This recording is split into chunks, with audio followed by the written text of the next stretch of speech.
2 घंटे हो गए और उसका रिप्लाई नहीं आया। तुम्हारा दिमाग अभी क्या कर रहा है? क्या वो नए नए डिजास्टर सिनेरियो बना रहा है? क्या तुम शक और डर के उस अंधेरे कुएं में गिर रहे हो जहां हर चीज एक धोखा लगती है? लॉन्ग डिस्टेंस रिश्ते में फासला किलोमीटर का नहीं होता।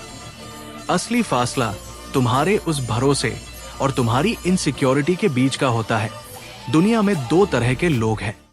एक जो इस डर के गुलाम बन जाते हैं और रोज अपने रिश्ते की जड़ें खुद काटते हैं।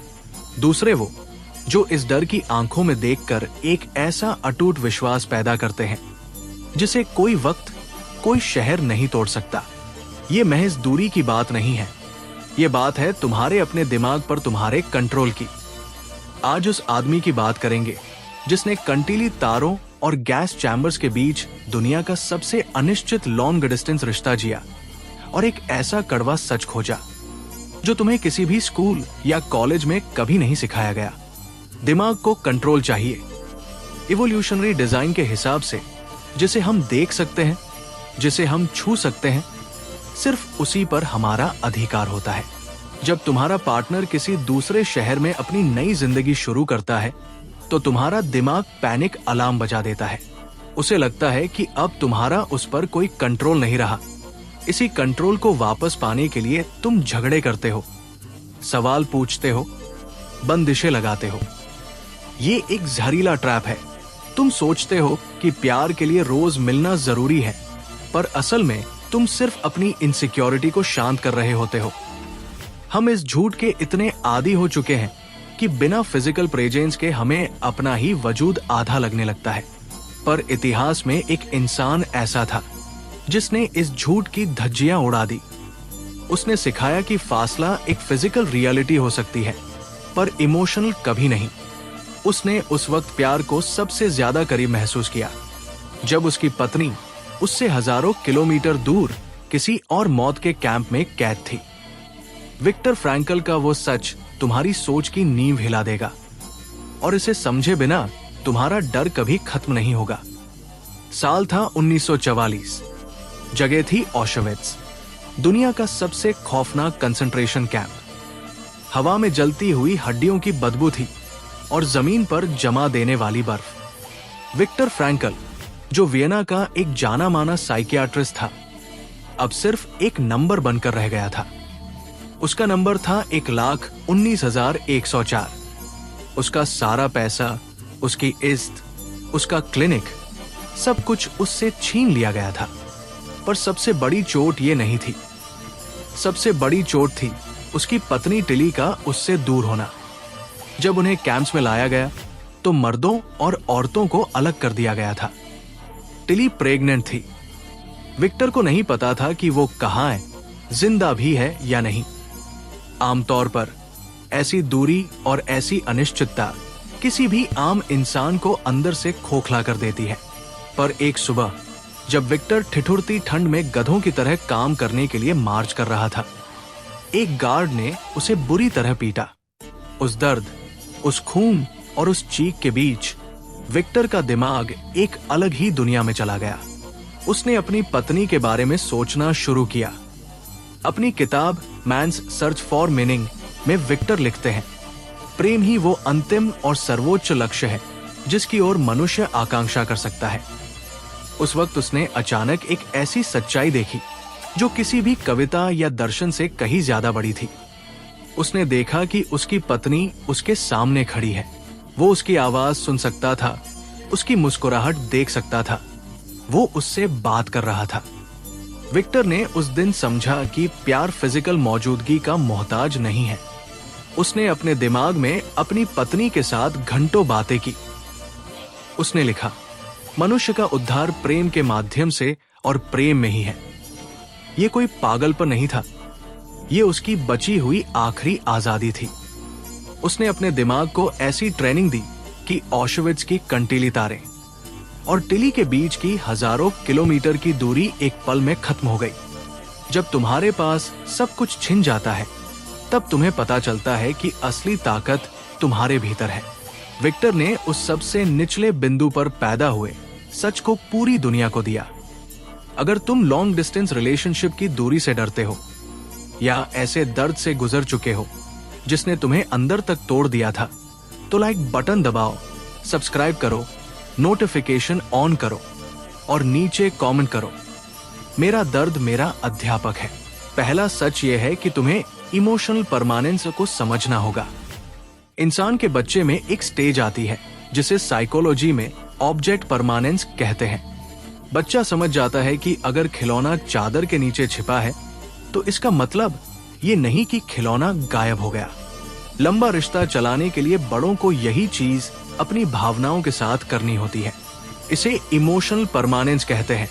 अगर पार्टनर का मैसेज तुरंत नहीं आया या वो तुम्हारे सामने नहीं है तो इसका मतलब ये नहीं कि उसका प्यार गायब हो गया या उसने तुम्हें धोखा दे दिया। इतिहास का पन्ना पलट कर देखो। जॉन एडम्स और एबिगेल एडम्स। अमेरिका की आजादी की क्रांति के दौरान ये दोनों कई सालों तक एक दूसरे से दूर रहे। जॉन यूरोप में थे और एबिगेल अमेरिका में अकेले पूरा घर संभाल रही थी। उन्होंने अपने इस लॉन्ग डिस्टेंस रिश्ते को 1000 से ज्यादा खतों के जरिए जिंदा रखा। उनका बॉन्ड इतना स्ट्रॉन्ग हो गया था कि दूरी ने उन्हें तोड़ने के बजाय उनकी आत्माओं को जोड़ दिया था। दूसरी तरफ एफ, स्कॉट फिट्जगेराल्ड और ज़ेल्डा का रिश्ता था। वो दोनों फिजिकली हमेशा पास थे। पेरिस और न्यूयॉर्क में रोज पार्टियां करते थे, दुनिया घूमते थे, पर उनके अंदर इतना खोखलापन था कि उनका रिश्ता एक दूसरे की बर्बादी का कारण बन गया। एक सही इस्तेमाल था और एक गलत। दूरी एक फिल्टर की तरह काम करती है। जो रिश्ता सिर्फ फिजिकल अट्रैक्शन पर टिका होता है वो दूरी आते ही मिट्टी की तरह ढह जाता है, पर जिस रिश्ते में भरोसे की नींव पक्की होती है वो दूरी की भट्टी में तपकर और मजबूत होता है। साइकोलॉजी का कॉग्निटिव डिसोनेंस सिद्धांत हमें बताता है कि हम अक्सर अपनी मान्यताओं और वास्तविकता के टकराव से घबराते हैं। जब इंसान दूर जाता है तो हमारा दिमाग कहता है कि ये रिश्ता खत्म हो जाना चाहिए, पर हमारा दिल उसे पकड़ कर रखना चाहता है। अब यहाँ रुको, अपने आप से एक सवाल पूछो, तुम किस चीज से डर रहे हो? दूरी से या इस सच से कि दूरी तुम्हारे रिश्ते की असलियत और तुम्हारी खुद की असुरक्षाओं को सामने ला देगी? एक बार इस डर को पहचान लिया तो खेल बदल जाता है।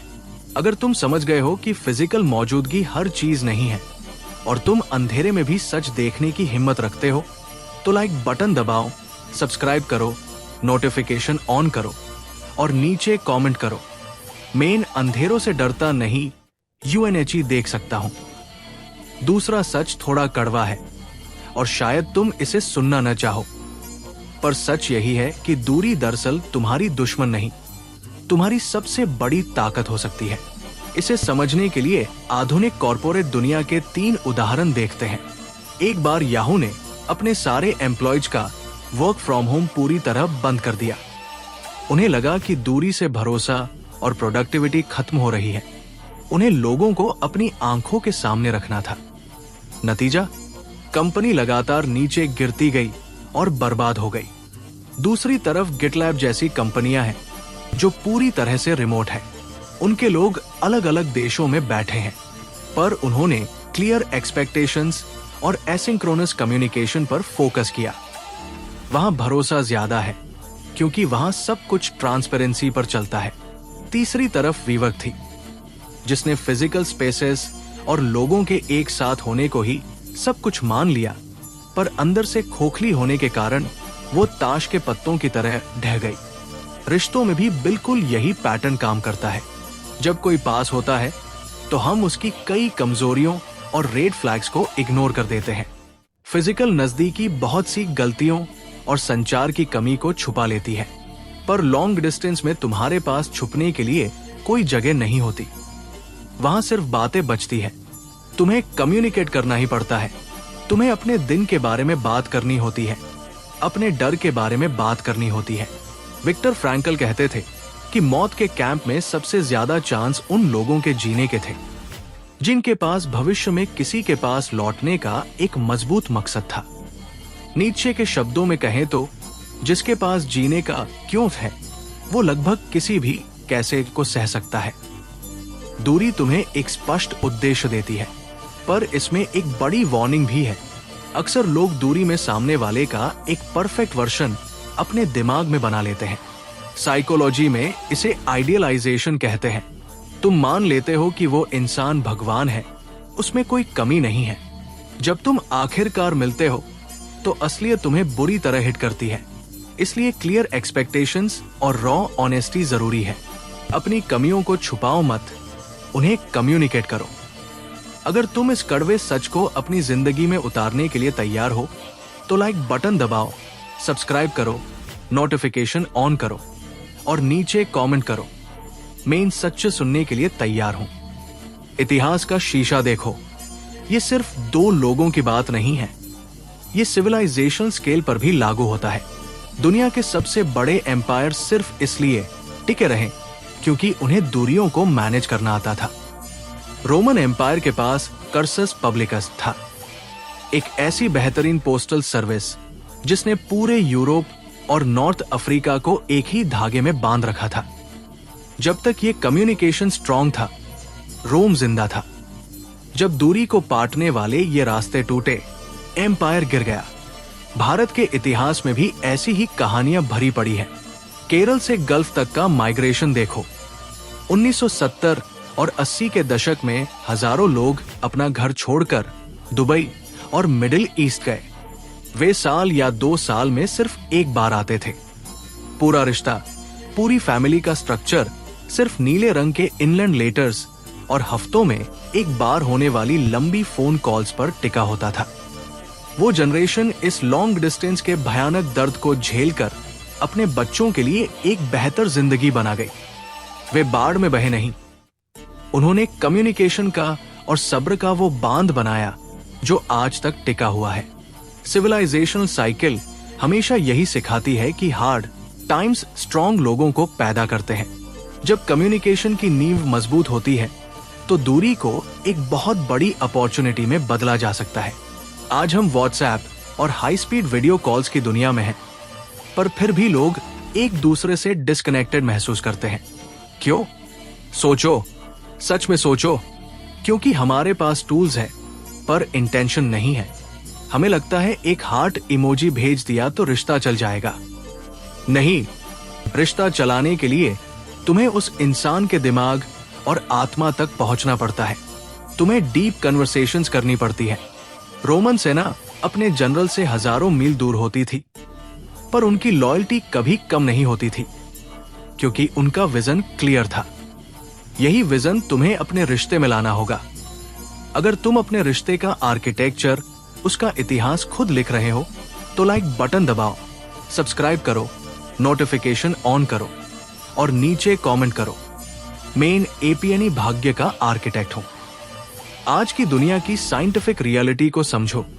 साल 2013 में कॉर्नेल यूनिवर्सिटी की रिसर्चर क्रिस्टल जियांग ने एक ऐसी स्टडी पब्लिश की जिसने पूरी दुनिया के होश उड़ा दिए। उनकी टीम ने डिस्कवर किया कि लॉन्ग डिस्टेंस रिलेशनशिप्स में होने वाले कपल्स के बीच असल में इंटीमेसी का लेवल उन कपल्स से कहीं ज्यादा होता है जो एक दूसरे के पास या एक ही शहर में रहते हैं। ऐसा कैसे हो सकता है? क्योंकि जब तुम दूर होते हो तो तुम छोटी छोटी बातों को टेक फॉर ग्रांटेड नहीं लेते। तुम जब बात करते हो तो अपनी फीलिंग्स को ज्यादा गहराई से एक्सप्रेस करते हो। जो लोग इस साइंस को इग्नोर करते हैं उनका हाल कोडेक जैसा होता है। कोडेक के पास डिजिटल कैमरा की टेक्नोलॉजी थी, पर उन्होंने अपना पुराना पैटर्न पकड़े रखा। नतीजा, कंपनी की पूरी तबाही। रिश्तों में भी लोग इसी पैटर्न रिकॉग्निशन ट्रैप में फंसते हैं। वो सोचते हैं कि प्यार जताने का एक ही पैटर्न है, रोज मिलना, साथ कॉफी पीना, मूवी जाना। पर न्यूरोसाइंस कहता है कि डोपामाइन सिर्फ रिवॉर्ड मिलने पर ही नहीं, बल्कि रिवॉर्ड के एंटिसिपेशन यानी उसके इंतजार में भी स्पाइक होता है। जब तुम एक दूसरे को अगले महीने मिलने का प्लान बनाते हो तो तुम्हारा दिमाग लगातार पॉजिटिव न्यूरोकेमिकल्स रिलीज करता है। दूरी तुम्हें उम्मीद और इंतजार का वो गिफ्ट देती है जो नजदीकियां अक्सर छीन लेती है। एक हाल ही का मॉडर्न इंडियन उदाहरण देखो। जोमैटो जैसी कंपनी को तेजी से स्केल करने के लिए फाउंडर्स को यह समझ में आ गया था कि टीम्स के बीच ओवर कम्युनिकेशन की जरूरत होती है, खासकर जब लोग अलग अलग लोकेशन से ऑपरेट कर रहे हों। यही रूल एक मॉडर्न रिश्ते पर भी 100% लागू होता है। अगर तुम सामने वाले से उसके सबसे गहरे डर, उसके सपने, उसकी इनसिक्योरिटीज डिस्कस नहीं कर रहे हो, तो तुम महज एक वर्चुअल झूठ जी रहे हो। वो दूरी जो तुम्हें मजबूत कर सकती थी, अब तुम्हें अंदर से खोखला कर रही है। अगर तुम इस झूठ के पुराने पैटर्न को आज और अभी तोड़ने वाले हो, तो लाइक बटन दबाओ, सब्सक्राइब करो, नोटिफिकेशन ऑन करो और नीचे कमेंट करो, मेन वो पैटर्न तोड़ा जिसने मुझे रोका था। भारत की मिट्टी में इस सच की जड़ें कितनी गहरी है, इस पर गौर करो। भगवद गीता का एक बहुत ही पावरफुल कॉन्सेप्ट है निष्काम कर्म। फल की इच्छा किए बिना अपना कर्म करना। लॉन्ग डिस्टेंस रिश्ता इसका सबसे बड़ा और सबसे मॉडर्न उदाहरण है। तुम आज किसी को अपना प्यार दे रहे हो, अपना वक्त दे रहे हो, अपनी एनर्जी दे रहे हो, ये जानते हुए भी कि वो इंसान फिजिकली तुम्हारे सामने नहीं है और तुम्हें तुरंत कोई फिजिकल रिवॉर्ड या स्पर्श नहीं मिलेगा। तुम अपना कर्म कर रहे हो, उस इंसान पर विश्वास कर रहे हो और अपनी कमिटमेंट निभा रहे हो। महाकवि कालिदास का अमर काव्य मेघदूत इसका सबसे प्राचीन और खूबसूरत उदाहरण है। एक यक्ष जिसे उसकी पत्नी से दूर निर्वासित कर दिया गया था, वो एक बादल को अपना मैसेंजर बनाता है। उसने दूरी में अपने प्यार को मरने नहीं दिया, बल्कि उसे पूरी सृष्टि के साथ जोड़ दिया। आगे बढ़ो और चाणक्य के अर्थशास्त्र को देखो। चाणक्य ने कहा था कि एक राजा को अपने राज्य को चलाने के लिए अपने गुप्तचरों और राज्यपालों को दूर दराज के इलाकों में रखते हुए भी उन पर नियंत्रण रखना होता है। वहां ट्रस्ट और क्लियर कम्युनिकेशन का एक अचूक सिस्टम बनाया गया था। बिना सिस्टम के दूर का रिश्ता हमेशा टूटता है। और फिर मॉडर्न फिलोसोफर स्वामी विवेकानंद को देखो। उन्होंने पूरी दुनिया को सिखाया कि कमजोरी पाप है। किसी को मिस करके रोना, अपना काम छोड़ देना और खुद को बर्बाद करना सबसे बड़ी कमजोरी है। पर उस दूरी को अपनी मेंटल टफनेस बढ़ाने का जरिया बनाना, अपने फोकस को शार्प करना असली ताकत है। 3 ट्रेडिशंस, 3 अलग अलग भाषाएं, 3 अलग अलग सदियां, पर ऑब्जर्वेशन सिर्फ एक। दूरी फासला नहीं, एक सीढ़ी है जो तुम्हें एक बेहतर इंसान बनाती है। अगर तुम उस सीढ़ी पर चढ़ने को तैयार हो और वो इंसान बनने को तैयार हो जो टूटता नहीं है, तो लाइक बटन दबाओ, सब्सक्राइब करो, नोटिफिकेशन ऑन करो और नीचे कमेंट करो, मेन वो बांध बना रहा हूं जो टूटे नहीं। अब फिलॉसफी बंद, सीधा आते हैं कि इसे तुम्हारी अपनी जिंदगी में प्रैक्टिकली कैसे अप्लाई करना है। 4 डोमेन्स में इस कॉन्सेप्ट को उतारना होगा। पहला, करियर और डेली हैबिट्स। लॉन्ग डिस्टेंस का सबसे बड़ा फायदा यह है कि तुम्हारे पास अपना पर्सनल वक्त होता है। तुम्हारा कोई कम्यूट टाइम वेस्ट नहीं हो रहा डेट्स पर जाने में। अपना सारा फोकस अपने करियर पर डालो। जब तुम अपने गोल्स हिट करते हो, तो तुम अपने पार्टनर के लिए भी एक बेहतर, ज्यादा स्टेबल इंसान बनते हो। दूसरा, रिलेशनशिप्स और कम्युनिकेशन। वर्चुअल डेट्स का एक स्ट्रिक्ट रूटीन बनाओ। ये कोई कैजुअल वीडियो कॉल नहीं होनी चाहिए जहां तुम बेड पर लेटे हो और आधी नींद में हो। एफर्ट डालो, एक मूवी एक साथ स्ट्रीम करो या अलग अलग शहरों में एक ही तरह का खाना ऑर्डर करके एक ही वक्त पर खाओ। तीसरा, क्लियर एक्सपेक्टेशंस। ये सबसे जरूरी है। एक दूसरे को क्लियरली बताओ कि दिन का कौन सा वक्त बात करने के लिए फिक्स है। संक कॉस्ट फैलेसी में मत फंसो। सिर्फ इसलिए मत रुके रहो क्योंकि तुमने इस रिश्ते में 3 साल दिए हैं। अगर कोई चीज काम नहीं कर रही तो चुप मत रहो, उसे डिस्कस करो। चौथा, मेंटल एंड इमोशन हेल्थ। खुद पर काम करो। अपनी इनसिक्योरिटीज को दूसरे पर मत थोपो। अगर पार्टनर 1 घंटे तक रिप्लाई न करे तो ओवरथिंक करके अपने दिमाग में डिजास्टर सिनेरियो मत बनाओ। पर एक वार्निंग ध्यान से सुनो। दूरी का मतलब ये नहीं कि तुम दूसरे इंसान पर अंधा ट्रस्ट करो बिना किसी एफर्ट के। ट्रस्ट को हमेशा एक्शन से वेरीफाई करना जरूरी है। एक कंक्रीट एक्शन आज और अभी लो। अपने पार्टनर को एक लंबी वॉइस नोट भेजो जिसमें उसके बारे में 3 स्पेसिफिक चीजें बताओ जो तुम्हें लगता है कि उसने इस मुश्किल वक्त में बहुत अच्छी की है। कोई स्मॉल टॉक नहीं, सिर्फ डीप कनेक्शन।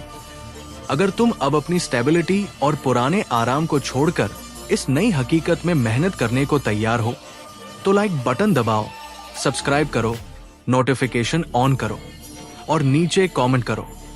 मेरी स्टेबिलिटी मेरी सबसे बड़ी गलती थी। खतरे की सही समझ होना बहुत जरूरी है क्योंकि हर हथियार उल्टा भी चल सकता है। एक कॉमन मिसइंटरप्रिटेशन ये होती है कि लोग दूरी को एक्सक्यूज बनाकर टॉक्सिक रिलेशनशिप्स को लंबा खींच लेते हैं। वो सोचते हैं कि फासले की वजह से प्रॉब्लम है, पर असल में प्रॉब्लम उस इंसान की नीयत में होती है। यहाँ तुम्हारा स्ट्रेटेजी टेस्ट होगा। विक्टर फ्रैंकल का सच वहां काम करता है जहां दोनों तरफ से डीप कमिटमेंट हो। फ्रैंकल ने कहा था कि एक इंसान अपनी पीड़ा को तभी सह सकता है जब उस पीड़ा का कोई अर्थ हो। पर अगर तुम्हारा पार्टनर तुम्हें गैसलाइट कर रहा है, झूठ बोल रहा है या जानबूझकर कम्युनिकेशन गैप्स पैदा करके तुम्हें तड़पा रहा है, तो वहां निष्काम कर्म या इमोशनल परमानेंस का टैग लगाकर खुद को धोखा मत देना। कॉन्सेप्ट के साथ अगर रियलिटी का कैलकुलेशन नहीं है तो वो विजडम नहीं, अंधापन बन जाता है। विक्टर फ्रैंकल शायद इस मामले में थोड़े रोमांटिक हो गए थे। उसने उस पत्नी की तस्वीर से प्यार किया जो जेन्युइनली उससे प्यार करती थी और जो उसी के साथ नाजी कैंप्स का शिकार हुई थी। पर अगर तुम किसी ऐसे इंसान के इंतजार में बैठे हो जिसने कभी तुम्हारी कद्र ही नहीं की, तो तुम फ्रैंकल नहीं बन रहे। तुम बस अपने आप को एक और जेल में डाल रहे हो। तुम्हें रॉबर्ट ग्रीन और मैकियावेली की तरफ भी देखना होगा। दुनिया जैसी है वैसी देखनी चाहिए, न कि जैसी तुम चाहते हो कि वो हो। तुम्हें यह पहचानना होगा कि कौन सा फासला मजबूरी है और कौन सा फासला सामने वाले की चॉइस है। आखिर में वही वापस चलते हैं जहां से शुरू किया था। रात का अंधेरा, स्क्रीन के उस पार तुम्हारा करीबी इंसान और हजारों किलोमीटर का वो फासला जो तुम्हें डराता था। अब तुम इस फासले को एक बिल्कुल अलग नजरिए से देख सकते हो। ये फासला तुम्हारी सजा नहीं है, ये तुम्हारा ट्रेनिंग ग्राउंड है। लॉन्ग डिस्टेंस रिलेशनशिप्स ट्रस्ट का, धैर्य का और तुम्हारे चरित्र का सबसे बड़ा टेस्ट होते हैं। दूरी से फिजिकल टच खत्म हो सकता है, पर एक ऐसी डीप इंटीमेसी पैदा की जा सकती है जो आम लोगों को कभी नसीब नहीं होती। क्लियर कम्युनिकेशन, वर्चुअल एफर्ट्स और अपनी उम्मीदों को साफ रखकर तुम उस फासले को अपने सबसे बड़े फायदे में बदल सकते हो। दूरी तुम्हें एंटीसिपेट करना, इंतजार करना और विश्वास करना सिखाती है। अगर सिर्फ एक चीज इस पूरी बात से याद रखनी हो तो वो ये है, जो रिश्ता दूरी की आग से निकलकर जिंदा बच जाता है उसे दुनिया की कोई भी नजदीकी या कोई भी तूफान तोड़ नहीं सकता। अब बड़ा सवाल यह है कि तुम क्या चुनोगे, फासले का रोना रोकर कमजोर बनना या अपने विश्वास की नींव को इतना मजबूत करना कि कोई उसे हिला न सके। विक्टर फ्रैंकल ने अपनी किताब के अंत में लिखा था, जब हम स्थिति को बदलने में असमर्थ होते हैं तो हमें खुद को बदलने की चुनौती दी जाती है। यहाँ एक पल की खामोशी। अब वक्त तुम्हारा है, आगे बढ़ो, अपने डर को पीछे छोड़ो और अपना रास्ता खुद बनाओ। ये निर्भय मार्ग है। यहाँ हम डरना नहीं सिखाते, हम हकीकत के बिल्कुल करीब जाकर उसकी आंखों में देखते हैं और हर बार जीत कर वापस आते हैं। अगर तुम उस रास्ते पर मेरे साथ चलने को तैयार हो और तुमने अपने अंदर के खालीपन को ताकत से भर लिया है, तो लाइक बटन दबाओ, सब्सक्राइब करो, नोटिफिकेशन ऑन करो और नीचे कमेंट करो। मैं इन खोका नहीं ठोसा हूं।